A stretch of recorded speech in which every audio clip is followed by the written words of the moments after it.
प्रिय मित्रों, जय श्री कृष्ण। ज्योतिष मित्र पर मैं आचार्य डॉक्टर विष्णु कुमार मिश्रा आपका बहुत बहुत स्वागत करता हूं। बुध का रत्न पन्ना और चंद्र का रत्न मोती हम साथ साथ धारण कर सकते हैं।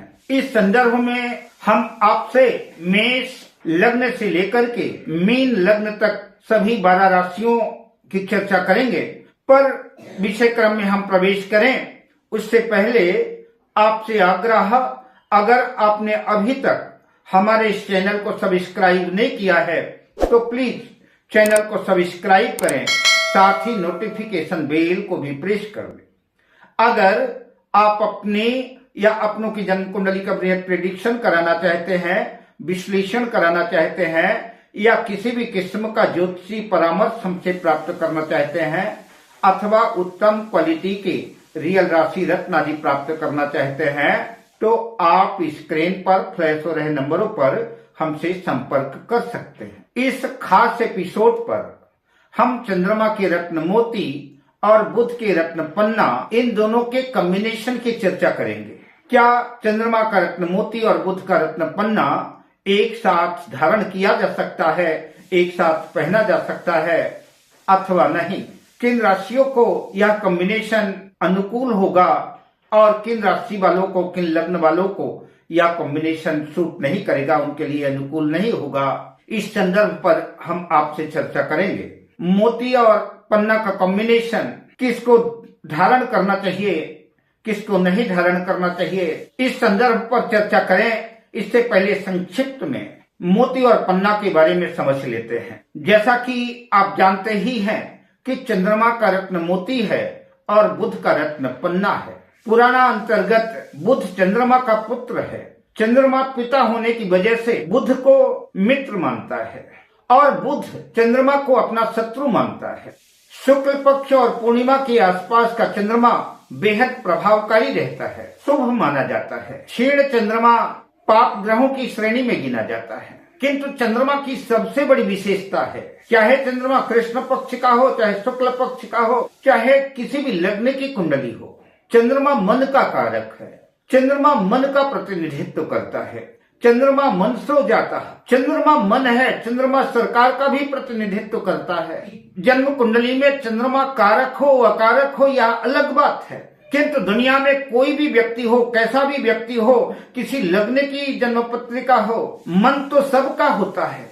कौन ऐसा व्यक्ति होगा जिसको सुंदर मन की आवश्यकता न हो, माता की आवश्यकता न हो, सरकार की आवश्यकता न हो? और चंद्रमा इन सब का प्रतिनिधित्व करता है। चंद्रमा इन सब का कारक है। बात बुध की करें तो बुध के संदर्भ में शास्त्रों में लिखा है, पांडित्यम सुबचः कला निपुणताम विद्वत् स्तुतिम मातुलम वाक्य चातुर्यम मुपासनादि पटुताम विद्यासु युक्तिम मतिम यज्ञम वैष्णव कर्म सत्य वचनम सुक्तिम विहार स्थलम शिल्पम बांधव्यव राज्य सुहृदस्त तद भग्नेयम बुधात्। बुध बुद्धि का कारक है। बुध विद्वता का कारक है, पांडित्य का कारक है, वाक शक्ति का कारक है, वाक्य चातुर्यता का कारक है, बोलने की कला, भाषण देने की कला, व्याख्यान देने की कला बुध के पास है। बुध एक अच्छा शिल्पकार है। वाक पटुता वाणी का कारक बुध है। बुध विद्या का कारक है। बुध वाणिज्य व्यापार व्यवसाय का कारक है। तो भला ऐसा कौन व्यक्ति होगा जिसको मन की जरूरत ना हो, मन की आवश्यकता ना हो, विद्या बुद्धि ज्ञान की आवश्यकता न हो? तो बुध और चंद्रमा जिन वस्तुओं का कारक है, तो मैं सोचता हूँ कि हर व्यक्ति को इनकी आवश्यकता है, हर व्यक्ति को इसकी जरूरत है। सबको सुंदर मन चाहिए, सबको बुद्धि चाहिए, ज्ञान चाहिए, विवेक चाहिए, ये सबको स्वीकार्य है।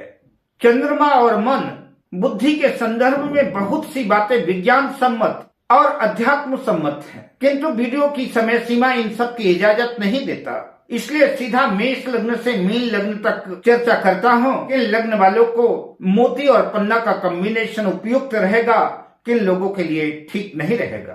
चर्चा करने से पहले इतना जरूर बता दें, अगर चंद्रमा और बुध नीच राशि में है, त्रिक भाव में है, छठे, आठवें, 12वें भाव में है, तो ऐसी कंडीशन में उस ग्रह के रत्न न पहने, उस ग्रह के रत्न धारण न करें, इस बात को अच्छी तरह समझ लें। अपनी बुद्धि और विवेक के साथ जो है रत्नों का चयन करें, और बेहतर तो ये होगा कि किसी योग्य ज्योतिषी से परामर्श ले लें तो और ज्यादा बेहतर होगा। आइए मेष लग्न की चर्चा करते हैं। मेष लग्न की जन्म पत्रिका में चंद्रमा चतुर्थ भाव का स्वामी है।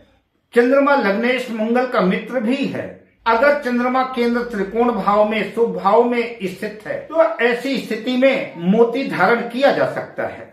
किंतु मेष लग्न की जन्म कुंडली में बुध तृतीय भाव और षष्ठम भाव का स्वामी है। अतः भावों के स्वामित्व की वजह से पन्ना धारण करना तो उपयुक्त नहीं है। पन्ना धारण करने से चोट चपेट, एक्सीडेंट, लड़ाई झगड़े आदि की संभावना बन सकती है। गंभीर बीमारियों की स्थितियां भी बन सकती हैं, तो पन्ना फौरन उतार देना चाहिए। अब बात करते हैं वृषभ लग्न की। वृषभ लग्न की जन्म पत्रिका में चंद्रमा तृतीय भाव का स्वामी पराक्रम भाव का स्वामी बनता है, जबकि बुध द्वितीय भाव का स्वामी है। द्वितीय भाव मारक भाव भी है। द्वितीय भाव के अतिरिक्त बुध पंचम त्रिकोण भाव का भी स्वामी है। पंचम भाव शुभ भाव है। बुध की उच्च राशि कन्या राशि है। ज्ञान शिक्षा की दृष्टिकोण से पन्ना रत्न का चयन करना चाहिए। वृषभ लग्न वालों को पन्ना धारण करना बेहतर होगा। मोती और पन्ना का कॉम्बिनेशन वृषभ लग्न वालों के लिए अनुकूल हो सकता है, इसे धारण कर सकते हैं। पर इस बात का ध्यान अवश्य रखें कि कोई भी ग्रह नीच राशि में न हो और छठे, आठवें, 12वें भाव में न हो। अब बात करते हैं मिथुन लग्न की। मिथुन लग्न में बुध लग्न का ही स्वामी बनता है और लग्न में बुध स्थित होकर के भद्र नामक पंच महापुरुष योग बनाएगा। लग्न के अतिरिक्त बुध चतुर्थ भाव का भी स्वामी है और चंद्रमा द्वितीय भाव का स्वामी है। और द्वितीय भाव जैसा मैंने पहले भी बताया कि मारक भाव है। मिथुन लग्न वाले मोती और पन्ना दोनों का कॉम्बिनेशन एक साथ धारण कर सकते हैं। अगर ग्रह शुभ भाव शुभ राशि में स्थित है तो पन्ना और मोती धारण किया जा सकता है। चंद्रमा बैंक बैलेंस स्थायी प्रॉपर्टी के योग बना सकता है, किंतु द्वितीय भाव मारक भाव होने की वजह से कुछ हेल्थ इशू भी दे सकता है। अगर आपको लगता है कि हेल्थ से संबंधित कुछ दिक्कतें महसूस हो रही हैं तो ऐसी कंडीशन में मोती को उतार देना चाहिए। अब बात करते हैं कर्क लग्न की। कर्क लग्न की कुंडली में चंद्रमा लग्न का ही स्वामी बनता है। चंद्रमा का रत्न उसकी प्लेसमेंट देख करके बिल्कुल धारण किया जा सकता है। किंतु बात बुध की करें तो बुध 12वें भाव और तृतीय भाव का स्वामी है। अतः पन्ना रत्न कर्क राशि वालों के लिए उपयुक्त नहीं है। बात सिंह लग्न की करें तो सिंह लग्न की जन्म पत्रिका में चंद्रमा 12वें भाव का स्वामी बनता है। अतः मोती धारण करने का सवाल ही नहीं पैदा होता। जबकि बुध एकादश भाव लाभ भाव और द्वितीय भाव का स्वामी है। अतः मोती और पन्ना का कॉम्बिनेशन सिंह लग्न वालों के लिए उपयुक्त नहीं है। हाँ, कुंडली की स्थिति या परिस्थितियां देख करके आवश्यकता होने पर बुध का रत्न पन्ना धारण किया जा सकता है। अब बात करते हैं कन्या लग्न की। कन्या लग्न में बुध लग्न का ही स्वामी बनता है। कन्या लग्न में बुध स्थित होकर के एक तो अपनी उच्च राशि में होगा और दूसरा भद्र नामक पंच महापुरुष राजयोग बनाएगा और साथ ही बुध दशम भाव का कर्म भाव का भी स्वामी बनता है। अतः कन्या लग्न वालों को निस्संदेह बुध का रत्न पन्ना धारण कर सकते हैं, किंतु बुध की प्लेसमेंट देखना जरूरी है। नीच राशि में ना हो, छठे, 8वें, 12वें भाव में ना हो। और कन्या लग्न की कुंडली में चंद्रमा एकादश लाभ भाव का स्वामी है। अतः ग्रहों की स्थिति देख करके कन्या लग्न वाले चंद्रमा का रत्न मोती और बुध का रत्न पन्ना धारण कर सकते हैं। यह कॉम्बिनेशन उनके लिए अनुकूल हो सकता है। आप बात करते हैं तुला लग्न की। तुला लग्न की जन्म पत्रिका में बुध भाग्य भाव का स्वामी बनता है। नवम भाग्य भाव का स्वामी बुध बनता है मिथुन राशि और 12वें भाव का स्वामी बनता है। चंद्रमा दशम भाव का स्वामी बनता है। कैरियर भाव का स्वामी चंद्रमा बनता है। तो चंद्रमा का रत्न मोती तो पहना जा सकता है, इसमें किसी किस्म का संशय नहीं है। इससे कैरियर में वृद्धि होगी, लेकिन उसकी प्लेसमेंट फिर भी देखना होगा। बात जहां तक बुध की है तो बुध का रत्न पन्ना जो है, अगर बुध भाग्य भाव में ही स्थित है या कि केंद्र त्रिकोण भाव में स्थित है तो बुध का रत्न पन्ना एक बार पहना जा सकता है, विचार किया जा सकता है। पन्ना भाग्य की वृद्धि करेगा, लेकिन व्यय की स्थितियां भी बना सकता है, विदेश जाने का योग संयोग भी बना सकता है। अतः आप अपनी आवश्यकता को देख करके कुशल ज्योतिषी के निर्देशन पर इस कॉम्बिनेशन को आप अपना सकते हैं। अब बात करते हैं वृश्चिक लग्न की। तो वृश्चिक लग्न की जन्म पत्रिका में, जन्म कुंडली में चंद्र भाग्य भाव का स्वामी है। चंद्रमा की प्लेसमेंट अगर अच्छी है तो निसंदेह मोती आपके भाग्य में वृद्धि करेगा, आपके भाग्य को कई गुना इंक्रीज कर देगा, भाग्य को बढ़ा देगा और ज्यादा भाग्य का साथ सपोर्ट मिलने लगेगा। किंतु बात बुध की करें तो बुध अष्टम भाव और एकादश भाव का स्वामी है, अतः पन्ना धारण करना उपयुक्त नहीं होगा। अब बात करते हैं धनु लग्न की। धनु लग्न की जन्म पत्रिका में चंद्रमा अष्टम भाव का स्वामी है। चंद्रमा का रत्न मोती पर विचार करना संभव ही नहीं है। बात बुध की करें तो बुध सप्तम भाव और दसम भाव का स्वामी है, अतः कैरियर के दृष्टिकोण से बुध के प्लेसमेंट देकर के धनु लग्न वाले पन्ना धारण कर सकते हैं। दाम्पत्य जीवन में लाभ होगा, किंतु सप्तम भाव मारक भाव भी है, अतः कुछ कठिनाइयां भी क्रिएट हो सकती हैं, किंतु कैरियर में सफलता प्रदान करेगा बुध। अतः अगर बुध शुभ भाव में स्थित है तो पन्ना धारण किया जा सकता है। अब बात करते हैं मकर लग्न की।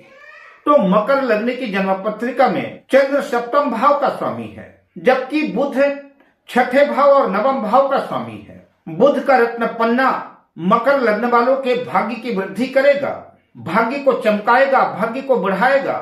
अतः कुंडली का सटीक एनालिसिस करके चंद्र का रत्न मोती और बुध का रत्न पन्ना धारण कराया जा सकता है, किंतु लंबे अंतराल तक मोती धारण करना उपयुक्त नहीं होगा। अब बात करते हैं कुंभ लग्न की। तो कुंभ लग्न की जन्म पत्रिका में मोती और पन्ना का कॉम्बिनेशन ठीक नहीं रहेगा। आवश्यकता होने पर शिक्षा की दृष्टिकोण से, अनुसंधान की दृष्टिकोण से, जो लोग पीएचडी कर रहे हैं, अनुसंधान कर रहे हैं, सफलता की दृष्टिकोण से थोड़े समय के लिए जब तक काम ना बने तो पन्ना धारण कर सकते हैं, किंतु काम हो जाने के बाद पन्ना को उतार देना ही उपयुक्त रहेगा। पन्ना सिर्फ शैक्षणिक दृष्टिकोण से ही उपयुक्त रहेगा, वरना मोती और पन्ना का कॉम्बिनेशन ठीक नहीं रहेगा। अब बात करते हैं मीन लग्न की। तो मीन लग्न की जन्म कुंडली में, जन्म पत्रिका में चंद्रदेव पंचम भाव संतान शिक्षा के स्वामी हैं। अगर केंद्र त्रिकोण में शुभ भाव में स्थित है तो निसंदेह मोती धारण किया जा सकता है। मोटा मोटी बुध को भी अच्छा ही कह सकते हैं। बुध चतुर्थ भाव और सप्तम भाव का स्वामी है। बुध अपनी स्वराशि में होगा तो भद्र नामक पंच महापुरुष राजयोग बनाएगा। अतः मीन लग्न वाले मोती और पन्ना के कॉम्बिनेशन का लाभ उठा सकते हैं।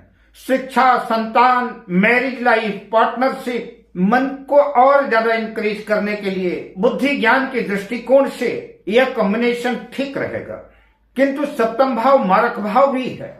हमने आपकी जानकारी के दृष्टिकोण से मोती और पन्ना के कॉम्बिनेशन को लेकर के, सभी लग्नों को लेकर के कुछ चर्चाएं की, लेकिन बेहतर होगा आप अपने लिए रत्नों का चयन करने से पहले किसी योग्य ज्योतिषी से परामर्श लें तो ज्यादा बेहतर होगा। अब मैं आपसे लेता हूं विदा, मिलता हूं अगली वीडियो में शुभकामनाओं के साथ। जय श्री कृष्ण।